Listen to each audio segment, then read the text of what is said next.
Stop. Pay attention. This is not an interruption by accident, but by design.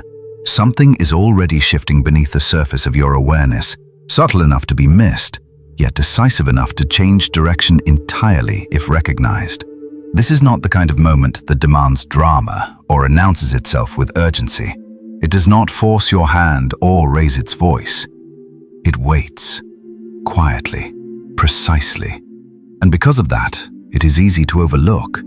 This moment is intentional, not coincidental. What you are experiencing is not random emotion, imagination, or external suggestion. It is not the result of suggestion, trend, or influence. It is the convergence of accumulated preparation meeting a specific window of timing. Long before you were conscious of it, conditions were aligning, internally and externally. Experiences layered on top of each other. Pressure refined perception. Waiting sharpened sensitivity. Nothing was wasted. Nothing was accidental. What feels sudden now is only sudden because you are becoming aware of it. Most people misunderstand moments like this because they expect meaning to arrive with clarity. They assume that if something is important, it will feel obvious. They wait for confidence to arrive first, for certainty to settle in, for some internal signal that says, "Now you are ready." But readiness rarely announces itself. Timing does not wait for comfort, and alignment does not require that you feel prepared. It requires that you respond while the door is open. This is why turning points are so often missed. Not because people are incapable, not because they lack talent, worth, or potential, but because they misread timing. They assume that what matters will arrive loudly, unmistakably, or repeatedly. They assume they will be warned. They assume there will be another chance in the same form. And so they delay. They hesitate. They wait for intensity, certainty, or permission, instead of responding to what is quietly present. Quiet moments are deceptive. They feel optional. They do not threaten loss or promise reward. They simply exist, asking to be met. Life-changing shifts often arrive this way, not as crises, not as breakthroughs, but as subtle invitations. A small decision, a quiet realization, a subtle pull towards something unfamiliar. Nothing collapses if you ignore it. Nothing immediately breaks. Life simply continues, slightly redirected. And most people never realize exactly when the divergence occurred. This is where misunderstanding takes root. People assume that destiny is something dramatic that overtakes them.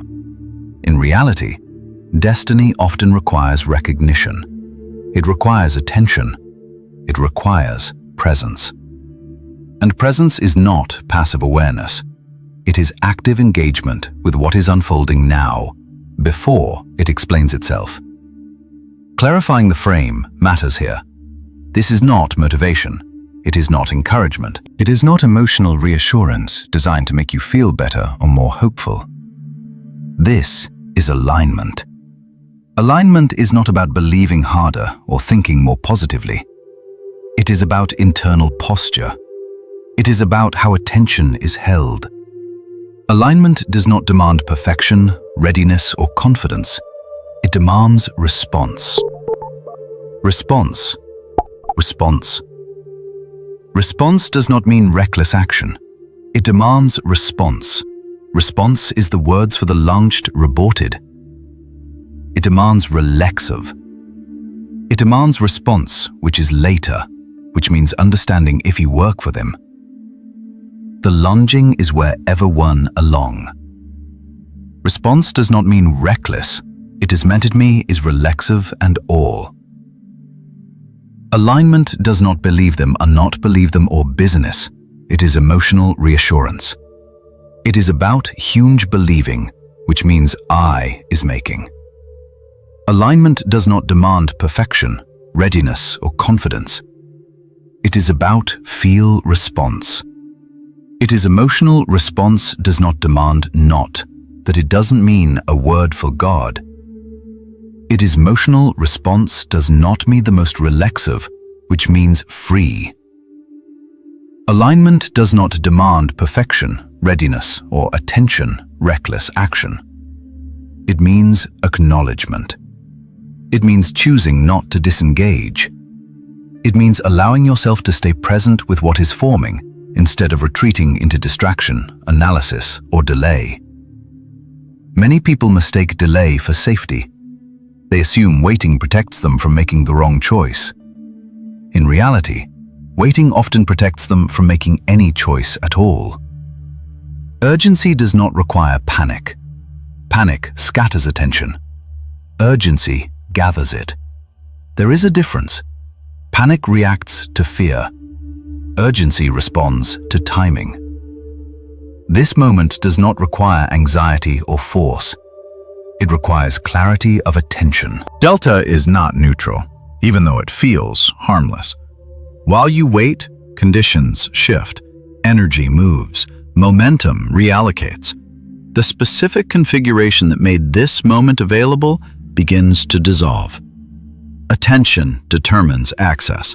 What you attend to grows clearer. What you ignore loses coherence. Presence opens what already exists. It does not create alignment, it reveals it. Many opportunities are already in motion long before they are recognized. They do not wait to be fully understood. They wait to be met. This is why people often say, in hindsight, I knew something was happening, but I didn't act. At the time, it felt incomplete, vague, underwhelming. Only later does its significance become obvious. By then, the window has shifted, the cost has changed, the path looks different. Nothing is taken away as punishment. The moment simply passes, and life continues on a slightly altered trajectory. Alincia is fragile, not because it is weak, not because it is weak. It lives, selected, and sedative available. Alincia is 64, as it was licking. It is Freldon something notes, more than 5 the description purchasity. It was addition is in shorth. Alincia is today which no description was different, in another colleague that money. Alincia is mid-free, which mal or been a members and process. At the time, we'll find the moment, but it's strange to complete.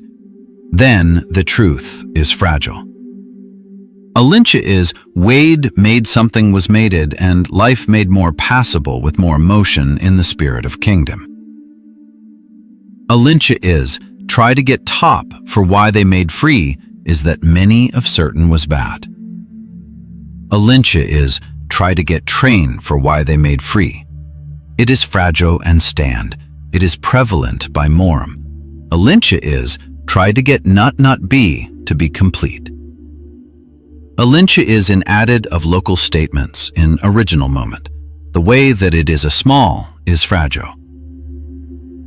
Alincia is for that be because it is weak, but because it is precise. It depends on timing, attention, and response occurring together. Remove one, and the moment loses its potency. This is why distraction is so effective at neutralizing turning points. Distraction does not oppose alignment. It dilutes it. It pulls attention outward until what once felt meaningful begins to feel distant, abstract, or unnecessary. Presence is the gateway most people overlook. Not presence as intensity, not presence as obsession, but presence as availability. Being here rather than partially elsewhere. Engaging rather than postponing. When attention is undivided, subtle signals become readable. When attention is fragmented, even obvious signals can be missed. Many people assume that life-changing moments must feel significant. In truth, significance is often revealed after response, not before. The feeling of importance grows as you engage, not as you wait. This reverses the common expectation. People want assurance before action. Alignment offers clarity through action. There is also a misconception that worthiness determines access. It does not. Timing does. You do not earn alignment through self-improvement alone. You meet it through attentiveness. This is why people with less preparation sometimes step into moments that others miss. They respond. They do not wait to feel ready. They stay present long enough for the moment to take shape. This does not mean abandoning discernment. It means understanding that discernment operates in motion, not in isolation. Stillness has a role. Reflection has a role. But stillness beyond its season becomes avoidance. Reflection without response becomes stagnation. Knowing when waiting expires is part of alignment. What makes this moment different is not that it is more important than others. It is that it is available now. Availability is time-bound. It does not wait indefinitely for recognition. It does not demand attention. It simply exists until it doesn't. That is the nature of windows. They open and they close, often without notice. You are not meant to see everything yet. Understanding often follows movement. Apparent disorder is frequently governed by precision that only becomes visible later. Preparation precedes explanation. Trusting process without full visibility is not blind faith. It is responsiveness to timing rather than control.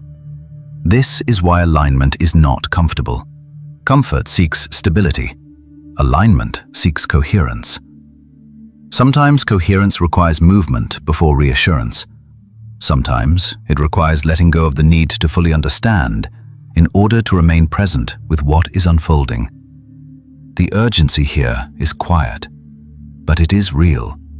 Not because something terrible will happen if you do nothing, but because something specific will not happen if you disengage. Missed moments do not punish. They simply pass. Life continues.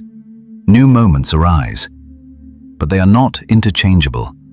Each carries its own conditions, costs, and possibilities. This moment is asking for attention, not belief, for presence, not performance, for response, not perfection. You do not need to feel certain. You do not need to feel ready. You need to stay here long enough to recognize what is being asked. Stop. Pay attention. Awareness increases when attention is focused, because attention is the mechanism through which perception sharpens. Most people assume awareness is passive, that it simply happens to them. In reality, awareness is cultivated.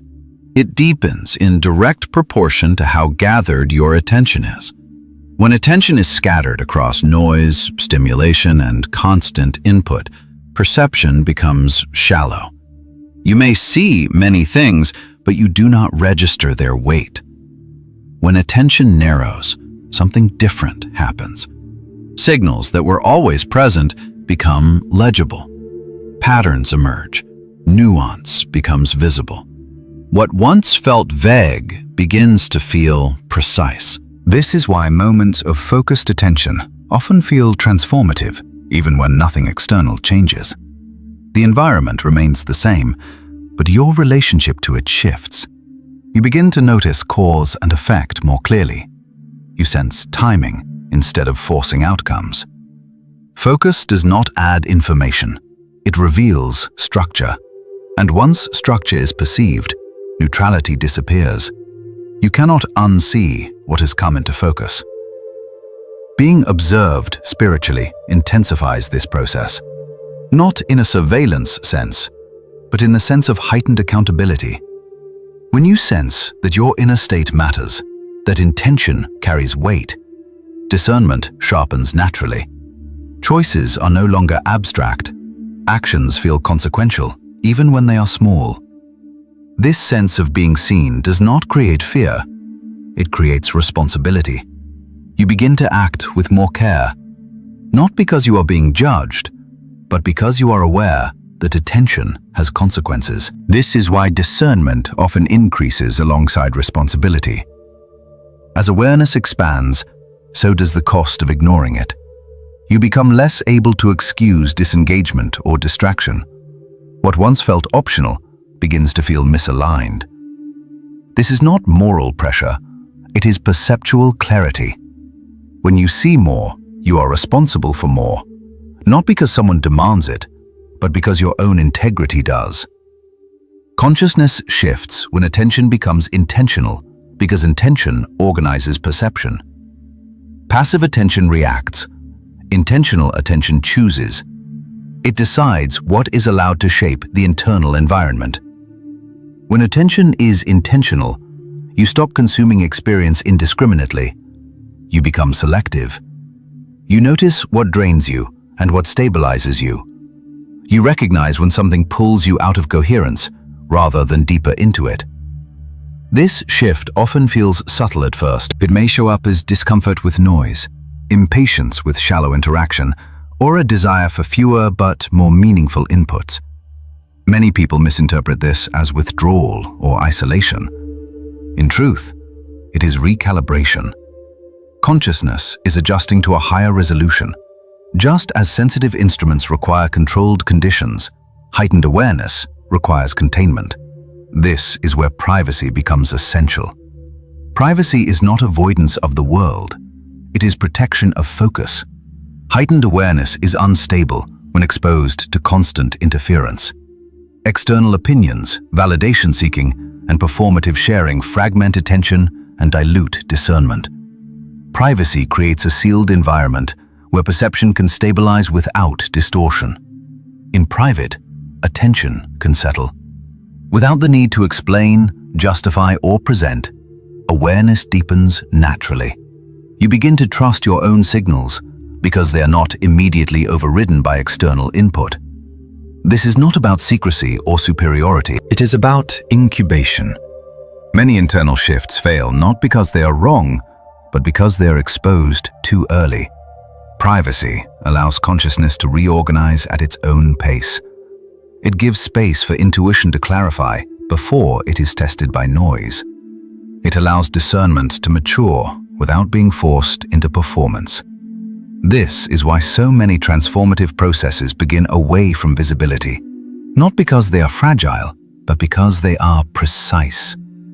When awareness heightens, responsibility increases, and privacy provides the structure needed to carry that responsibility without fragmentation. Without privacy, heightened awareness often collapses into anxiety, confusion, or ego inflation. With privacy, it stabilizes into clarity, restraint, and grounded response. This is not about withdrawing indefinitely. It is about recognizing seasons. There is a time to gather attention inward and a time to express outward. Confusing these seasons destabilizes alignment. Intentional privacy is what allows awareness to integrate rather than overwhelm. When attention is focused, consciousness sharpens. When consciousness sharpens, responsibility follows. And when responsibility increases, privacy becomes not a preference, but a requirement. Privacy functions as a spiritual laboratory, because it is the only environment where internal processes can unfold without contamination. In a laboratory, conditions are controlled not to restrict growth, but to make transformation possible. Variables are limited so that subtle reactions can be observed, measured, and integrated. Spiritual development operates the same way. When awareness begins to deepen, it requires a setting where attention is not constantly pulled outward, interrupted, or reshaped by other people's expectations. Privacy provides that containment. It is not withdrawal from life, but a temporary suspension of interference, so that inner mechanisms can recalibrate. Without this containment, spiritual shifts still attempt to occur, but they do so chaotically, often resulting in confusion, exhaustion, or misdirection. Solitude is frequently misunderstood because it is confused with loneliness. Loneliness is the experience of absence, a felt lack of connection that creates contraction and longing. Solitude is the experience of presence, a state where connection turns inward and becomes more concentrated. Loneliness weakens awareness by fixating it on what is missing. Solitude strengthens awareness by anchoring it in what is available internally. The emotional texture of the two is entirely different. Loneliness feels draining, heavy, and restless. Solitude feels quiet, spacious, and alert, even when it carries discomfort. Many people flee solitude because they expect it to feel like loneliness. But that expectation itself prevents them from accessing its stabilizing effect. Solitude only becomes nourishing when attention stops scanning outward for replacement and instead rests where it is.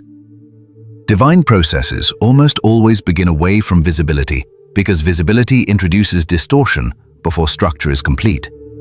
Exposure invites feedback, interpretation, and reaction, all of which impose external frameworks onto something that has not yet formed its own internal coherence. When something is still in formation, it cannot defend its direction. It is easily bent, rushed, or redirected. This is why processes that carry long-term consequence often begin quietly. Silence is not secrecy for its own sake. It is protection against premature influence. Invisibility allows intention to clarify before it is challenged. It allows depth to form before surface interaction begins. There is also a deeper reason divine processes avoid early visibility. Attention itself is a force. When others look at you, their expectations, projections, and interpretations subtly shape how you see yourself. If your internal alignment is still stabilizing, external attention can pull you into performance. You begin responding to how you are perceived instead of what is actually unfolding. This fractures alignment. What began as a genuine internal movement becomes something you manage, explain, or justify. Privacy interrupts that cycle. It allows alignment to become self-referential rather than reactive. External validation is one of the most disruptive forces to internal calibration because it shifts the reference point of truth. Instead of checking alignment against inner coherence, you begin checking it against approval, recognition, or reassurance. This creates a dependency loop. Each external response subtly alters your behavior, your pace, and even your values. Over time, you lose sensitivity to your own signals because you are constantly adjusting to feedback. Normal calibration requires stillness and consistency. External validation introduces variability that destabilizes that consistency. This disruption is especially dangerous during periods of heightened awareness. When perception sharpens, sensitivity increases. You feel more, notice more, and register subtle shifts more clearly. In this state, external input carries disproportionate weight. A single comment can derail focus. A small amount of praise can inflate direction. A hint of rejection can collapse momentum. Privacy acts as insulation. It allows sensitivity to mature into discernment rather than scatter into reactivity. Many people mistake the discomfort of privacy for evidence that something is wrong. In reality, discomfort often signals that old coping mechanisms are no longer available. Without distraction, unresolved patterns surface. Without validation, self-trust is tested. This can feel unsettling, but it is precisely what makes privacy effective as a laboratory. It reveals what still needs integration. It exposes dependency on noise, affirmation, or constant stimulation. What surfaces in privacy is not a problem to escape, but material to work with. In solitude, attention becomes more precise. You begin to notice how easily energy leaks through unnecessary interaction, explanation, or comparison. You see how often decisions are shaped by anticipation of response rather than inner clarity. This awareness is not meant to produce self-judgment. It produces choice. Once you see the mechanism, you can interrupt it. Privacy gives you the space to do that without pressure. Divine processes require rhythm, and rhythm cannot be established in constant exposure. There must be cycles of gathering and releasing, inward focus and outward expression. When these cycles are respected, alignment strengthens. When they are ignored, burnout and confusion follow. Privacy is not the end state. It is a phase, but it is a non-negotiable phase. Skipping it does not accelerate growth. it compromises it. There is also an ethical dimension to privacy that is rarely discussed. When internal alignment is incomplete, sharing it prematurely can mislead others. People may follow what is not yet stabilized. They may project meaning onto something that is still evolving. Privacy protects not only you, but those who might be influenced by your process. It ensures that what eventually becomes visible carries coherence rather than confusion. Solitude teaches restraint. It trains you to hold experience without immediately converting it into narrative. This is a critical capacity. Not everything needs to be explained, shared, or validated to be real. Some things deepen only when left unnamed for a time. Language fixes shape. Silence allows it to remain fluid until it settles into its true form. The urge to speak too early often comes from anxiety, not clarity. External validation disrupts internal calibration because it introduces urgency where patience is required. It rewards immediacy over depth. It encourages expression before integration. Over time, this conditions people to value reaction more than alignment. Privacy reverses that conditioning. It retrains attention to move at the pace of understanding rather than exposure.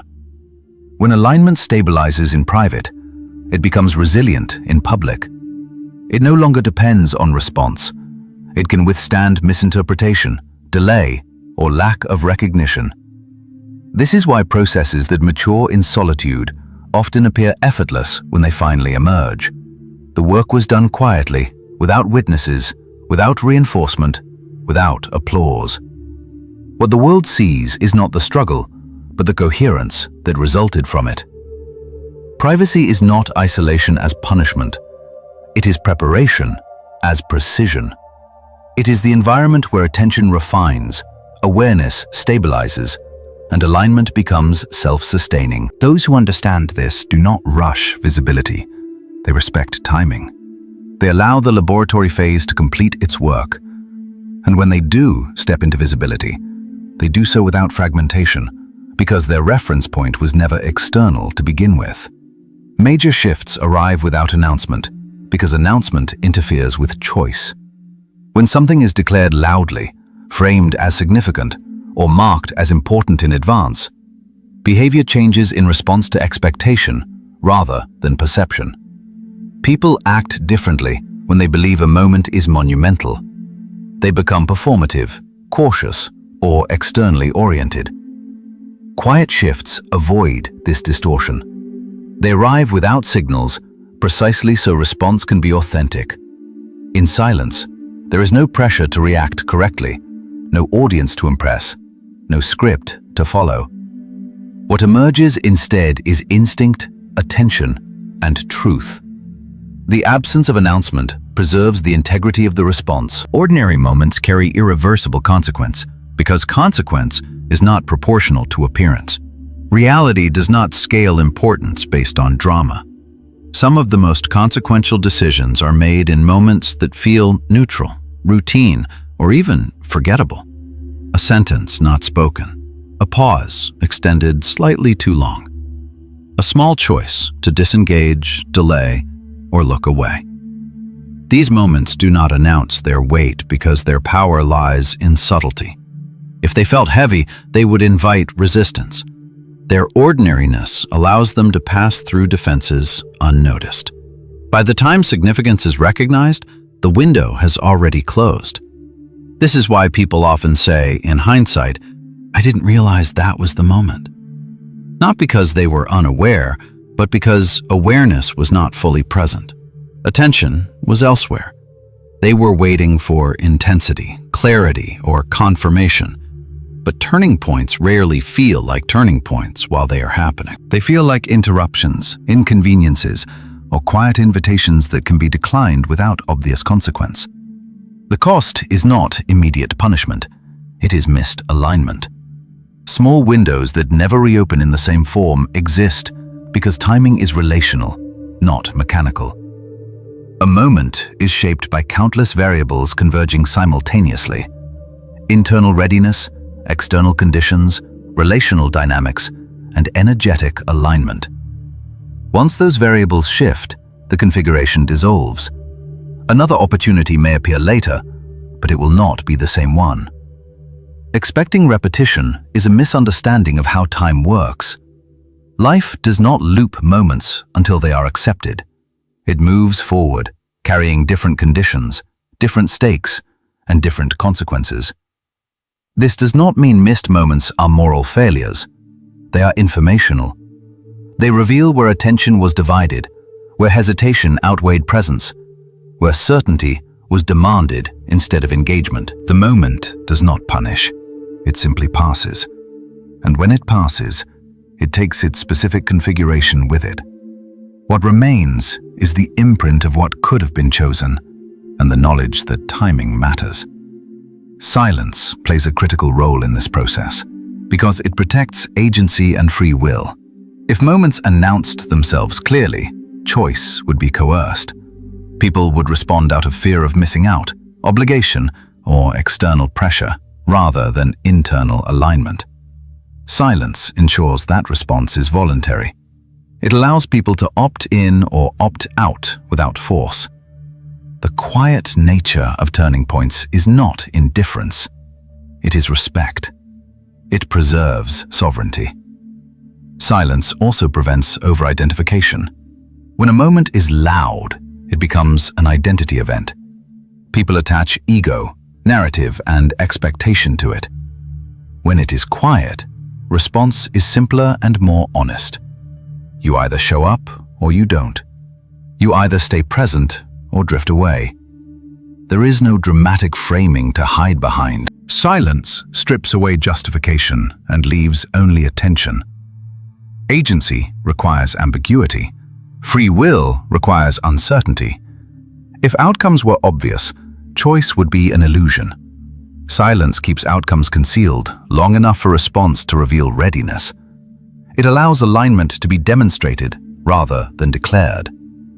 This is why so many transformative processes begin quietly, and why those who recognize them often struggle to explain what they responded to.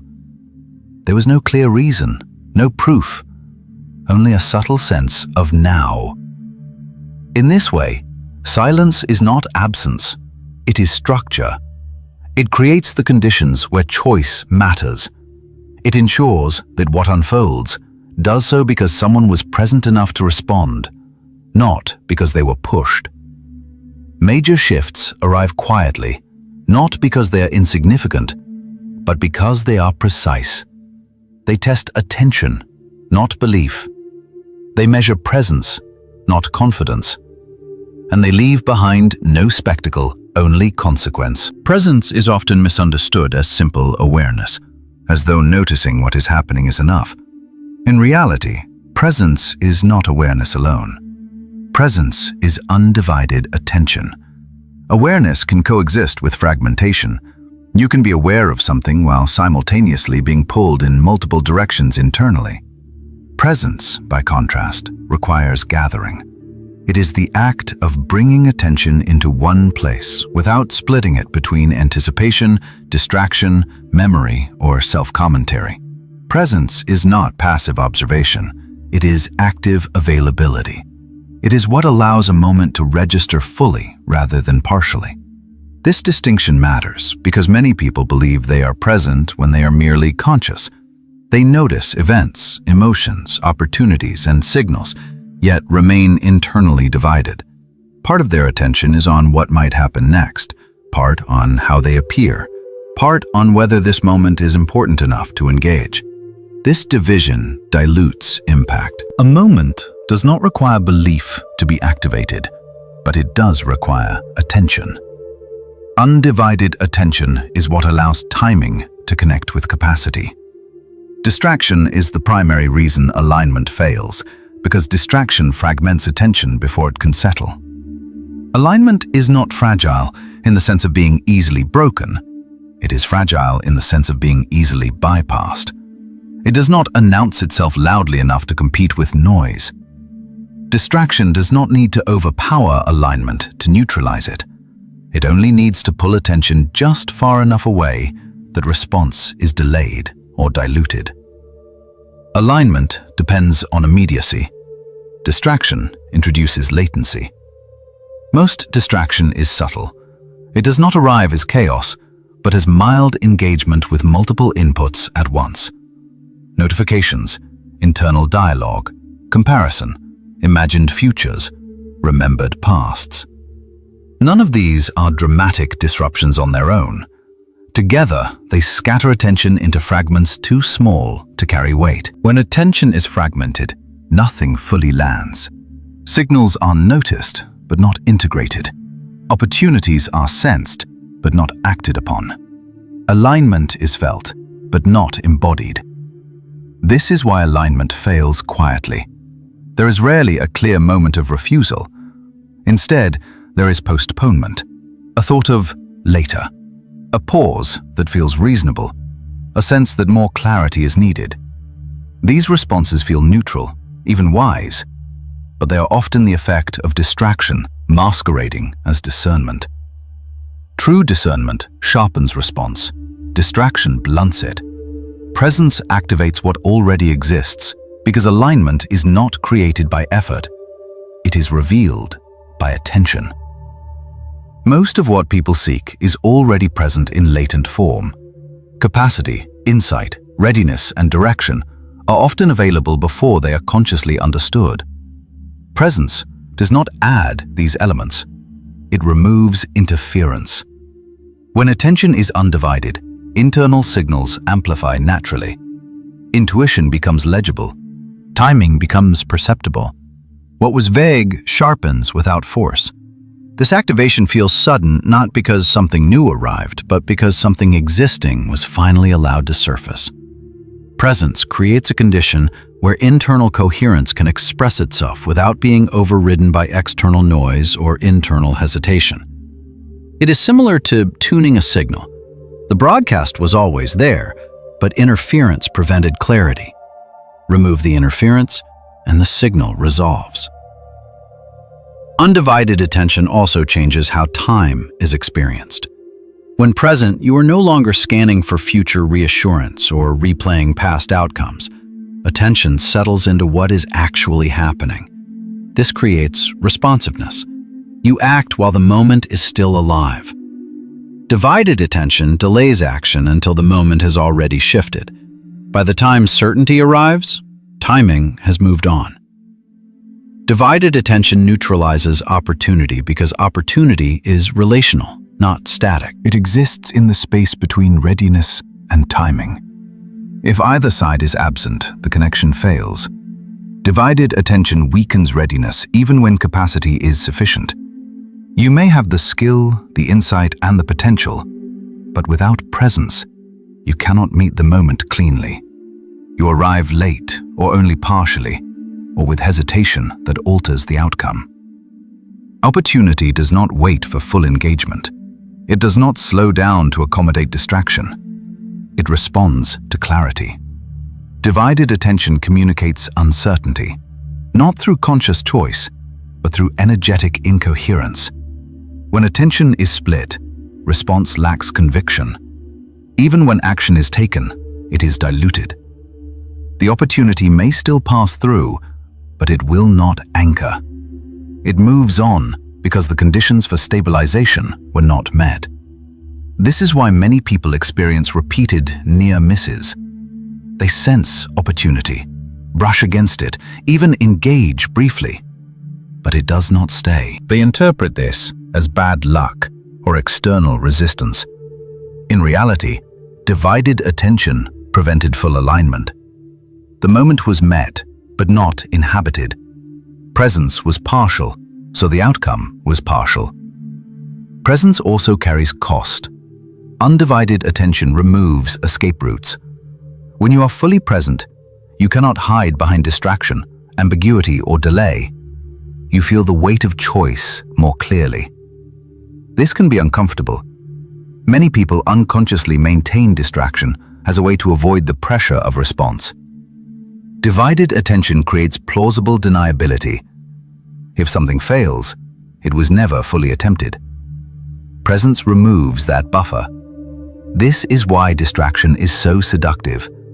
It offers relief from responsibility. It allows engagement without commitment. It lets you stay informed without being involved. But alignment requires involvement. It requires stepping into the moment without guarantees. Presence is the willingness to be affected. Undivided attention also stabilizes internal posture. When attention is split, internal signals compete. Desire conflicts with fear. Intuition competes with logic. External input overrides internal knowing. Presence quiets this competition. It does not eliminate complexity, but it organizes it. Signals line up instead of pulling in different directions. This internal coherence is what allows decisive action without certainty. Alignment, then, is not something you achieve by doing more. It is something you allow by doing less of what fragments attention. Remove unnecessary input. Reduce internal commentary. Resist the urge to document, explain, or seek validation in real time. These impulses pull attention outward at the exact moment it needs to gather inward. Presence is not dramatic. It often feels simple, even uneventful. That simplicity is deceptive.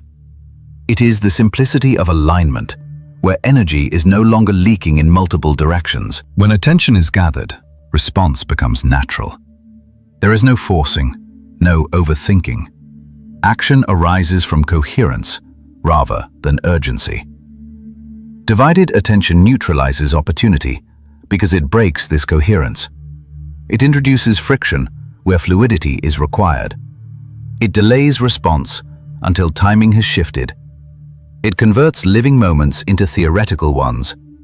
And once a moment becomes theoretical, it loses its power. Presence restores immediacy. It allows you to meet what is happening while it is still happening. That is the difference between awareness and alignment. Awareness notices, presence participates, and only participation activates what already exists. In this sense, presence is not a skill to master, but a condition to protect. It requires boundaries, restraint, and intentional withdrawal from unnecessary noise. Not permanently, but rhythmically. There are moments when divided attention is harmless, and moments when it is decisive. The challenge is recognizing which is which. Alignment fails not because people lack ability, insight, or worth.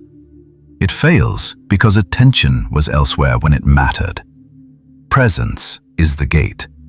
Undivided attention is the key, and opportunity does not announce itself loudly enough to wait for anything less. Failure is often misunderstood because it is assumed to be the opposite of success. In reality, many of what people call failures are not failures at all, but delayed or missed responses. A failure implies engagement, an attempt made, an action taken, an effort that did not produce the intended result. A missed response, by contrast, involves little or no engagement. The moment arrives, the signal is present, but response does not occur in time. Nothing visibly fails, yet something closes. This distinction matters because the internal lessons are different. Failure refines method. Missed response exposes attention. When people label missed moments as failure, they often internalize unnecessary shame. They assume inadequacy, where the real issue was timing. This misinterpretation keeps them focused on fixing themselves rather than adjusting how they relate to moments. The issue was not that they were incapable, but that they were not fully present when response was required. Understanding this shifts the question from, "What is wrong with me?" to, "Where was my attention?" That is a solvable problem. Hesitation is frequently mislabeled as wisdom because it mimics the external appearance of discernment. Both involve pausing. Both avoid impulsivity. But their internal mechanics are different. Wisdom pauses to listen more deeply. Hesitation pauses to avoid responsibility. Wisdom sharpens clarity. Hesitation delays it. From the outside, they can look identical, From the inside, they feel different. Wisdom feels grounded and alert. Hesitation feels tense, heavy, and circular. People often justify hesitation by calling it patience or prudence, especially in cultures that reward caution. But caution becomes counterproductive when it prevents engagement with living moments. Hesitation is not neutral. It subtly erodes momentum and weakens responsiveness. Over time, habitual hesitation conditions the nervous system to default to delay, even when timing is critical. What feels like carefulness becomes a pattern of non-response. Clarity is not a prerequisite for alignment, because clarity often follows action rather than precedes it. Many people believe they must fully understand a situation before engaging with it. This belief creates paralysis. Alignment does not require a complete map. It requires orientation. You do not need to know where the entire path leads. You need to know where to place your foot now. Waiting for full clarity is often a way to avoid the vulnerability of stepping forward without guarantees. Moments of alignment are usually recognized through subtle signals rather than explicit instruction. A sense of resonance, a quiet pull, a narrowing of attention. These signals are easy to override if you demand certainty. The irony is that clarity frequently emerges only after response. Action organizes perception. Engagement reveals information that cannot be accessed from a distance. By refusing to move without clarity, you prevent the very process that produces it. The hidden cost of waiting for certainty is that timing deteriorates, while understanding accumulates. Life does not pause while you analyze. Conditions change. People move on.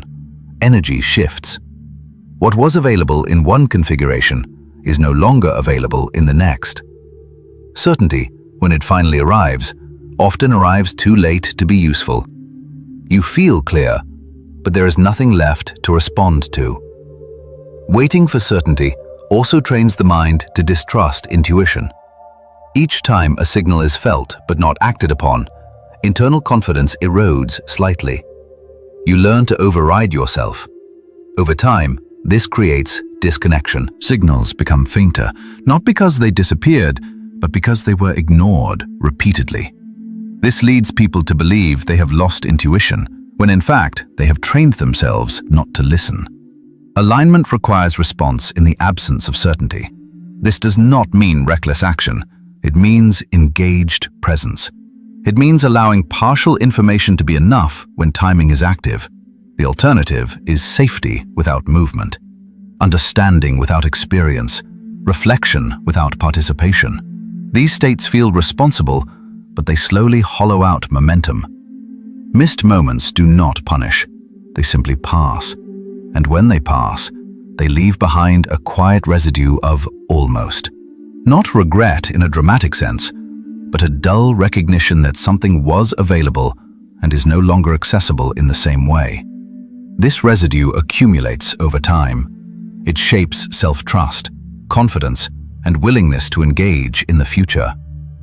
Distinguishing failure from missed response restores agency. Failure invites learning. Missed response invites presence. One asks you to adjust your approach. The other asks you to adjust your attention. Both are necessary, but confusing them leads to misdirected effort. Hesitation feels safe because it avoids the risk of being wrong. But alignment is not about being right. It is about being responsive. Clarity is helpful, but it is not sovereign. Timing is. When timing is alive, response matters more than certainty. And when certainty becomes the requirement, alignment quietly slips away, not with resistance or drama, but with silence. Attention operates as a counterforce because it pulls energy outward at the exact moment it needs to consolidate inward. While preparation requires containment, attention disperses. This is not because attention is inherently negative, but because it changes the direction of focus. When attention arrives, awareness subtly shifts from alignment to appearance, from internal coherence to external response. Even when attention is positive, even when it comes as affirmation or admiration, it alters posture. You begin to orient yourself around how you are perceived rather than what is forming. This reorientation is enough to interrupt preparation without ever feeling like disruption. Recognition, praise, and visibility are particularly destabilizing because they feel deserved, affirming, and validating. They rarely arrive as obvious threats. Instead, they confirm a sense of progress. They suggest readiness. They imply arrival before the process has completed. This is where derailment occurs, not through temptation, but through premature affirmation. When praise arrives too early, it rewards partial formation. It anchors identity to a stage that was meant to be transitional. You begin to protect an image instead of continuing a process. Preparation slows because exposure has replaced incubation. Visibility amplifies this effect because it loved it that became an any-venture's performance. Once seen, you are no longer just becoming. You are representing. Representation demands consistency. Consistency limits experimentation. The freedom to adjust, discard, or radically change direction diminishes when others are watching. This is why many internal processes stall after initial success or recognition. The system shifts from growth to maintenance. What began as preparation quietly becomes preservation. Distraction rarely appears as danger because danger activates defense, and defense preserves focus. Distraction does the opposite. It relaxes vigilance. It arrives as opportunity, connection, affirmation, or relevance. It flatters rather than threatens. Because it feels harmless, it bypasses discernment. You do not brace against it. You open to it. And in opening, attention is redirected. Not dramatically, not fully, but just enough to weaken alignment. The most effective distractions are not chaotic. They are manageable. They do not overwhelm you. They occupy you. They fragment time and energy into small, reasonable commitments. None of them seem costly on their own. Together, they erode depth. Preparation requires long, uninterrupted spans of focus. Distraction breaks those spans into pieces too small to hold transformation. You may still feel productive, engaged, even busy, but something essential is no longer progressing. This is why distraction is so difficult to confront. It does not announce itself as misalignment. It disguises itself as participation. It convinces you that you are still moving forward when, in fact, movement has become lateral. You are circulating attention instead of concentrating it. Alignment cannot stabilize under these conditions. Establishing boundaries is the only effective response, but boundaries must be set without resistance or ego. Resistance gives distraction something to push against. Ego turns boundaries into identity statements. Both drain energy. The most stable boundaries are quiet. They are enacted, not explained. They are maintained through consistency, not justification. Boundaries without resistance begin internally. You decide what requires your attention and what does not. You stop negotiating with every invitation. You allow some messages to go unanswered, some opportunities to pass without commentary, some praise to be received without internal expansion. This is not rejection. It is restraint. Restraint preserves energy. It keeps preparation intact. Boundaries without ego mean you do not frame withdrawal as superiority or specialness. You do not need to believe you are above distraction to avoid it. You only need to recognize its effect. Ego-driven boundaries are fragile because they depend on identity. Quiet boundaries are durable because they depend on function. You are not avoiding visibility because you are chosen or different.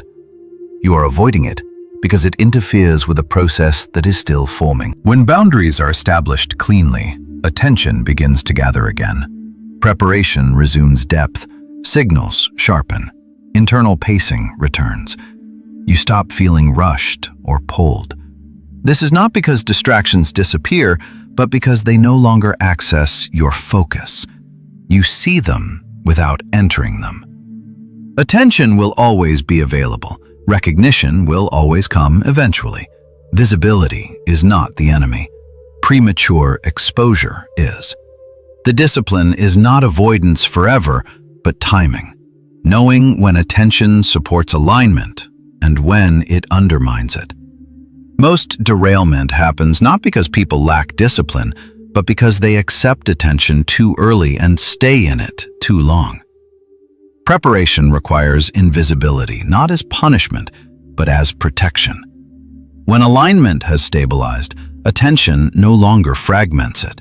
Praise no longer inflates it. Visibility no longer distorts it.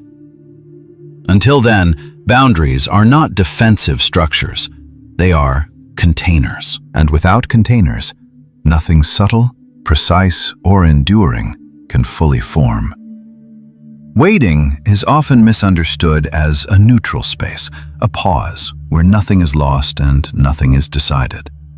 In reality, waiting is an active state that either sharpens alignment or quietly erodes it. When waiting functions as listening, it is alive. Attention is present, sensitivity is heightened, and there is an underlying readiness to respond the moment response is required. Listening does not mean passivity. It means tracking movement without forcing it, staying internally oriented toward action rather than retreat. In this state, waiting refines perception. You notice small shifts, subtle openings, and changes in internal pressure. Time does not feel empty. It feels charged. There is tension, but not anxiety. There is restraint, but not paralysis. Listening waits with intent. Waiting expires when that intent dissolves. The moment waiting becomes a strategy to avoid risk, exposure, or responsibility, it stops listening. It becomes delay. Delay is not stillness. It is drift. While you delay, internal momentum dulls. Energy that was once gathered around a specific direction begins to spread into alternatives, distractions, and rationalizations. What once felt precise becomes ambiguous. The clarity you were waiting for does not arrive, because clarity was never meant to precede response. It was meant to follow it. This is the paradox most people misunderstand. They believe waiting will make action easier, cleaner, safer. Often it does the opposite. The longer you wait past the point of readiness, the more effort it takes to move at all. Momentum is not dramatic. It does not announce itself with certainty or confidence. Momentum feels like coherence. Thoughts, sensations, and circumstances begin pointing in the same direction, even if none of them are fully formed. When you respond during this phase, movement accelerates naturally. When you hesitate, momentum weakens. Not abruptly, not catastrophically, but subtly. The sense of inevitability fades. You begin questioning what previously felt obvious. You introduce options where there were none. You reopen decisions that were already resolved internally.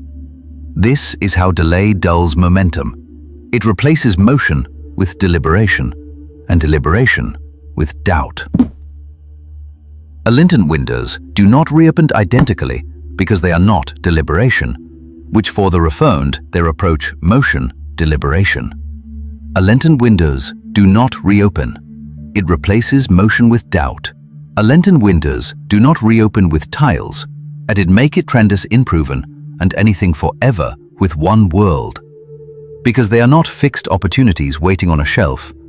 They are living intersections between internal state and external timing. They arise when preparation, perception, and circumstance briefly synchronize. Once that synchronization passes, it cannot be recreated in the same form. Even if a similar situation appears later, you are no longer standing in the same internal posture. Something has shifted.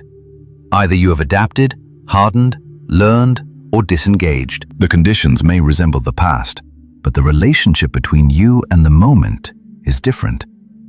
This is why intuition often insists without explanation. It recognizes a configuration that exists only now. Many people comfort themselves with the belief that what is meant for them will return unchanged if they miss it. This belief removes urgency, but also removes agency. What returns is potential, not the same moment. Potential is flexible. Moments are precise. A missed moment does not punish you. It simply passes. There is no penalty, no judgment, no dramatic consequence. There is only a quiet closing, often unnoticed until much later, when the absence becomes apparent. It's because readiness is not internal agreement or emotional confidence. Readiness is demonstrated through engagement. It is proven by movement under partial clarity. Those who wait for certainty are often the least ready, not because they lack capacity, but because they require guarantees. Alignment does not provide. Alignment asks for trust expressed through action. It asks for a step taken before the full map is visible. When you respond, you communicate coherence. You show that attention is gathered, not fragmented. That signal matters more than self-assessment ever could. Listening type waiting knows when to end because it is sensitive to shifts in internal pressure. There is a point where restraint no longer preserves alignment but begins to suffocate it. At that point, waiting stops being protective and becomes obstructive. This transition is subtle. It does not come with alarms. It comes with a feeling of heaviness, dullness, or stagnation. You may still be thinking about the same direction, but the vitality is gone. This is the expiration point. Past this point, further waiting does not deepen readiness. It erodes it. Delay dulls momentum by normalizing inaction. The first delay feels intentional. The second feels reasonable. The third feels habitual. Over time, responsiveness weakens. You become skilled at explaining why now is not the right time. You accumulate logic instead of movement. The nervous system adapts to restraint. Action begins to feel disruptive instead of natural. This is why long-delayed decisions often feel harder, not easier. The internal muscles required for response have atrophied. Attention windows are sensitive to this internal conditioning. A limited response is information by the motor of response in the internal muscles required for response. Attention windows are sensitive. The response is the tended motor for moving from motor of innovation in Facebook actions. Attention windows are sensitive. Before the big motors is the tended motor, something like complete to this phase. Attention windows are sensitive. The civility has mists to read, major list and reflect from the man. Attention windows are sensitive. Even the motor is made from effect for motor something and lides the tent into the motor. The response to be a very certain to the moon. The province of known was a various to be getting to a sponse into the beginning. Attention windows are sensitive. Without travang before which designed, finally had paid for response. Even the motors are very blessed to be before the way for me response. Attention windows are sensitive. The stability revived just interested, and finally being with me a briefing. Attention windows are sensitive. It just believed with me of the level under one to lead for distriped. They have a new worlds with me. Attention windows are sensitive. The civility that were turnable accused has more than movement and family. Attention windows are sensitive. The civility were getted to see a Lord description and finally with movement under the moon. The delay feels intentional. You become sinservit. It feels serving, intentional. The never spect that worst of this is even moved with me, and she made themselves in all of this time. Attention windows are sensitive to this internal conditioning. They require a nervous system capable of moving when prompted. When responsiveness is intact, action feels clean. When responsiveness has been dulled by repeated delay, even clear openings feel overwhelming. This is not because the opening is wrong, but because the internal system is no longer calibrated for response. Stillness and stagnation are often confused. Stillness is alive. It contains potential energy. It is temporary and purposeful. Stagnation is inert. It feels safe but heavy. Stillness ends naturally in movement. Stagnation resists movement even when conditions are favorable. Knowing when waiting expires is the difference between the two. That knowledge does not come from thinking. It comes from presence. Presence tracks energy, not just ideas. Element windows do not reopen peasants. That knowledge does not come from thinking. That knowledge do not reopened. Presence is a presence. Element 22, from this, a limited.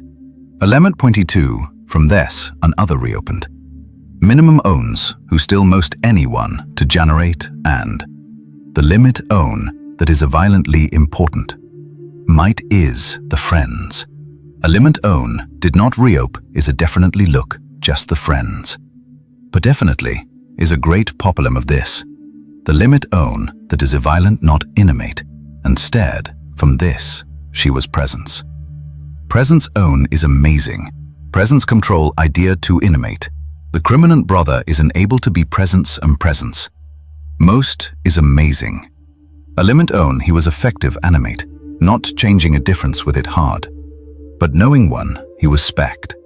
It's directly mean with an anything, but it is in control in amazing.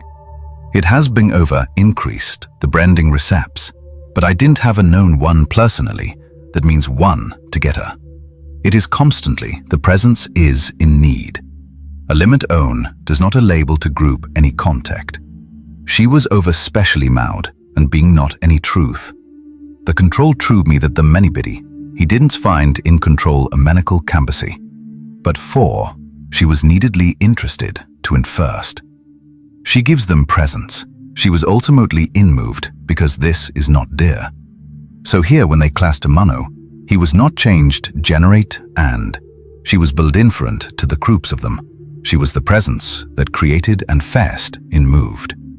He was private for images and presence. The regularity is uncompromisingly more anyone. The generate was Christian and celebrate. She talked about him more anyone. She was presence within moved. She lived his well as removed, but he work up them his what in character. She believes him stories, she may visit with every well, she have love to make sure. The mean for, she talked about it he made finally, is the first moment of its mono presence. She easily need, she's still living the class in running considered the generate. He found the brand in getting sleep, that is the presence of truth, she is drum. She works his working there. She really sleep in a difference or animate. The individual truth that not working them, he can evenly are. She group there is in any simple of the most. She did under the rink. She made found the grand in the moved. She said that have brief meads and no. But she made make some is believed. That knowledge does not come from thinking. It comes from presence. Presence tracks energy, not just ideas. To limit own, to generate winter, check to switch timers. Stagnation, respected, a limit own, the generate and. Presence windows do not reopen identically because each response shapes future capacity. When you respond, capacity expands. When you hesitate, capacity contracts. This does not mean you are punished for hesitation. It means your internal system adapts to what you practice. Practice response, and response becomes easier. Practice delay, and delay becomes default. Over time, this shapes what kinds of windows you even notice. Highly responsive systems perceive subtle openings. Less responsive systems require louder signals. Eventually, signals may no longer register at all. Response signals readiness because it collapses potential into reality. It converts internal alignment into external movement. Without response, alignment remains theoretical. You may understand yourself deeply, reflect endlessly, and analyze accurately. But without response, none of that integrates. Response completes the circuit.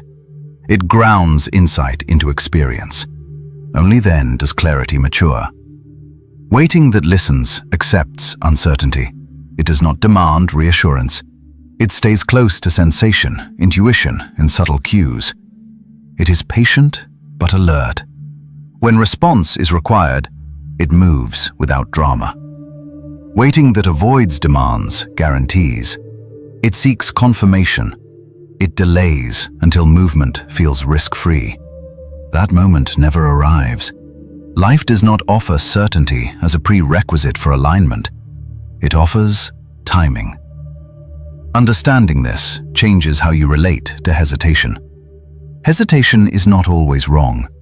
It can indicate misalignment, but when hesitation persists in the presence of repeated signals, mounting internal pressure, or narrowing windows, it is no longer wisdom. It is fear disguised as caution. The cost of that fear is not failure, but missed participation. Missed moments do not shame you, they do not chase you. They simply resolve elsewhere. Something else forms in their place. Life continues. But the shape of your path changes, often subtly, often invisibly, until one day you realize you're standing somewhere you never consciously chose, built out of all the moments you did not respond to. Response is not about speed. It is about coherence. A timely response feels aligned even when it is slow or quiet. A delayed response feels strained even when it is dramatic. Readiness is not how prepared you feel. It is how available you are to move when alignment calls. Waiting expires when listening turns into looping. When awareness circles the same questions without deepening. When reflection no longer reveals anything new. When internal pressure increases instead of resolving. These are signs the moment is asking for engagement, not more observation. Limited windows close gently. That rarely slam, that maybe many have made no. Limited windows surftedly, when moment is keeping from me. These are signs the moment is asking for engagement, not more observation. But whether we late it, the moment is asking for engagement. Limited surftedly, when one of many munav distorted chiny. Limited windows surftedly, when they completely incuping for me, and in fact montant, which is the larger with it magically many people. These are signs the moment is asking for engagement. These are signs the moment is asking for engagement, which is left with it magically many people. A limited flexion gently. The seven cast to the moment the pressure of new. These are signs the moment is asking for engagement. The moment is asking should running the world of Jesus close. The first, the truth of the moment.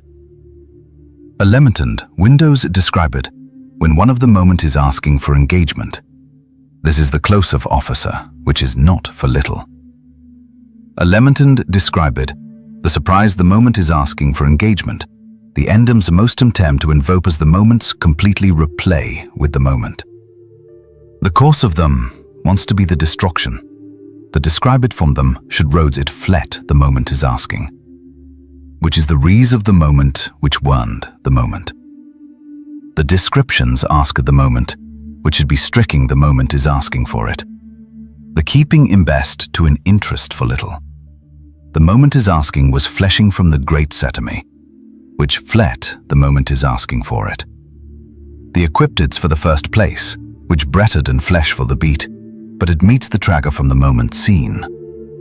It is the place the truth of the moment is was generally no for little. Now, and the grope of made gene, that in moment is placed gently into the moment, the genes replete in the moment. Within to the ingenuity, the Jesus completely reflect with an inside. When they said the genes of truth, the completed interested, the genes repeat information is exactly. The brutally below the uncommitted the suffering completely. The brutally below the atom to themselves. The first form, the now nobit would learned it by the new end of differences. The many main make recepted them. So, repeat no close. The brutally below the now nobit would learned, many begin to degrade me to know is completely present, which praying to the internarity the gems were beat the truth of the moment is served. The people who weren't to Jesus completely late and many money. This is the brutally below the moment still and make them anyone, that imagine from the known appear the truth of the moment. These knowns can be most of love. Many are meeting videos. The pass of the moment was limp, when the other moment people gently did not exist but loosed. The brutally below the moment, and late the moment is make not first the moment with served. The dream places the brutally below the moments more. The provide moments below than moment, and then they've lived in many people. This place below is and loosed. The brondom the cradement, they grow the smalt of meeting friends, and a dent of the moment. No, the brutally below the moment was techen. No, that leaving the is and puded the moment. The first of on them, the leaves automated shouldn't, the first of lee respect. The religiously below believe me to travel. The moment is asking was coming for little. The moment has been many money the travel. The pupil of the moment not expected me. The moment is asking work of local blow, first for little. Which remove themselves isn't the truth of the moment to infirmment. The brutally below the moment to inflet. The brutally below the moments completely traded the moment. The brutally below the moment, the truth of the moment was travel. The brutally below the moment is not. The group of the moments completely trade. The moment is removed by the moment a little. The moment isn't is it. The moment is below is not invested. They boof to a now into the moment. They describe it from the moment. They leave to the moment expect. The moment is actually to the moment of not the moment. They love to pans to the windows close gently. They rarely slam. They rarely slam, no. The brutally below the moment, they live the moment is not in meta, the next of confusion. The brutally below the moment, they leave the moment to not much more. They rarely chose, they rarely flet the windows win to the moment. The next to the moment, which was to place to the moment limited nova and limit the moment. The moment is the plays in windows, the brutally below the moment's seen. They work together. The droop the moment was no, the dropping counts with it into a slowed. The lived a moment is not and limit. The droop the moments loved about it. They lived in not no management, they lived in no now. The moment is in not and limit. The moment slam the droop, they want to blow the moment. They lived in not and limit. The droop the moment, the leave in the moment is not invested. They live the moment war to no many. The brutally below the moment, they live the moment war to no many. The moments turns war to no many. The last the moments no loan. The no work the droop the moments slayly and exist. Their moment war to no many. The lev the moments no loan be load. They live the moments no loan isn't the moment. The moments no loan were loan. The moments no loan have been played the moments war to no many. The moments no loan were loan. The moments no loan. The moments no loan wert and limit. The brutally below the moment, they live the moments work to no many. The moments no loan were loan. The moments no loan. The moments no resolving. Rarely slam. That gentleness is what makes them easy to miss. There is no crisis, no consequence, no immediate loss. Just a subtle cooling, a slight disengagement, a sense that something has passed without spectacle. Presence is what catches that moment before it fades. Ultimately, response is an act of trust. Not trust that everything will work out perfectly, but trust that movement itself is part of alignment. Trust that clarity emerges through participation. Trust that readiness is proven, not proven beforehand. Waiting that listens honors timing. Waiting that lingers past its season undermines it. Knowing the difference is not intellectual. It is relational. It comes from staying close to yourself, close to sensation, close to movement. When you do, you will recognize the moment not by its intensity, but by its quiet insistence. And when you respond, you will understand why it could not have happened any other way. Being chosen is often misunderstood as elevation, distinction, or reward. In reality, being chosen is better understood as being awakened, entrusted, and called. Awakening comes first. It is the moment perception widens beyond convenience, habit, or inherited belief. You begin to see patterns where others see randomness, consequences where others see choices, and responsibility where others see freedom. This awakening is not dramatic or celebratory. It is often quiet and irreversible. Once perception expands, it does not contract. You cannot unknow what you now see. This is why being chosen is not flattering. It is disruptive. Awareness removes neutrality because neutrality depends on partial vision. You can remain neutral only when you do not fully perceive what is at stake. Once awareness sharpens, neutrality becomes a form of decision. Not choosing becomes a choice. Silence becomes participation. Inaction becomes alignment with whatever continues by default. This is the burden of awareness. You are no longer protected by ignorance or ambiguity. You see enough to know when something requires response, even if you do not yet know how to respond perfectly. Awareness does not ask for mastery. It removes excuses. This loss of neutrality is often experienced as discomfort. You may notice an increased sensitivity to environments, conversations, or behaviors you once tolerated easily. This is not fragility, it is calibration. When perception refines, dissonance becomes louder. What once blended into the background now stands out as misaligned. This is why awareness often precedes withdrawal, boundary setting, or solitude. You are not becoming aloof, you are becoming unable to pretend. Responsibility is the true weight of perception. To see more is to carry more. You are responsible not for controlling outcomes, but for responding honestly to what you perceive. This responsibility is internal before it is external. It shows up as an inability to ignore certain truths about yourself, your path, or your role. You may feel compelled to act, speak, or move in ways that disrupt comfort, both yours and others. This is not because you seek disruption, but because alignment no longer allows avoidance. Responsibility also means restraint. Awareness does not justify impulsive action or moral superiority. Being entrusted means you must hold what you see with care. Not everything you perceive is meant to be announced. Not every truth requires immediate expression. Discernment becomes essential. The responsibility of perception is not to react, but to respond accurately, at the right time, in the right way. Calling is the moment awareness demands reorientation. A calling interrupts comfort, because comfort relies on familiarity and predictability. Calling introduces obligation without guarantee. It asks for movement without full clarity. It often requires leaving behind structures, identities, or rhythms that once felt safe. This interruption is rarely convenient. It does not wait for optimal conditions.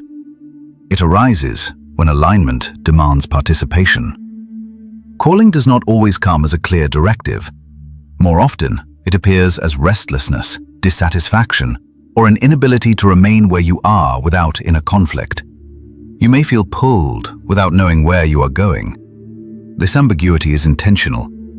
Calling develops trust, not control. It requires you to move based on resonance rather than certainty. Those who are awakened, entrusted, and called often grieve the loss of simplicity. Life was easier when less was seen, when neutrality was possible, when comfort was unquestioned. But depth is gained at the cost of ease. Awareness expands range, not convenience. It increases capacity, not pleasure. Being chosen, then, is not about status. It is about service to alignment. It is about carrying perception responsibly, responding when neutrality is no longer honest, and accepting that comfort may no longer be the highest value. The calling is not to be exceptional, but to be faithful to what you now see. Once awakened, the only real failure is pretending you are not. This faithfulness to perception reshapes how you relate to the world. You begin to understand that alignment is not a single decision, but a sustained posture. Being chosen does not mean you are always certain, confident, or correct. It means you are no longer free to live unconsciously. You are accountable to your own awareness. This accountability can feel heavy, especially in moments when responding costs you belonging, approval, or ease. Yet over time, you discover that the weight is not punitive. It is stabilizing. It gives structure to your inner life. You are no longer pulled equally in all directions, because perception has introduced hierarchy. Some things matter more now, and some things no longer qualify for your energy. As awareness deepens, comfort becomes informational rather than aspirational. You begin to notice that comfort often signals stagnation, not safety. When nothing challenges you internally, it is often because nothing meaningful is being asked of you. Calling interrupts this equilibrium, not to punish, but to prevent decay. Growth requires friction. Responsibility requires tension. Awareness introduces both. This is why many resist awakening, even when it is available to them. The cost is not pain alone. It is the loss of plausible deniability. Once you see, you must decide who you are in relation to what you see. There is also a loneliness that accompanies being entrusted. Not because you are isolated, but because your internal reference point changes. You cannot always explain your choices to those who do not share your perception, and trying to do so often dilutes clarity.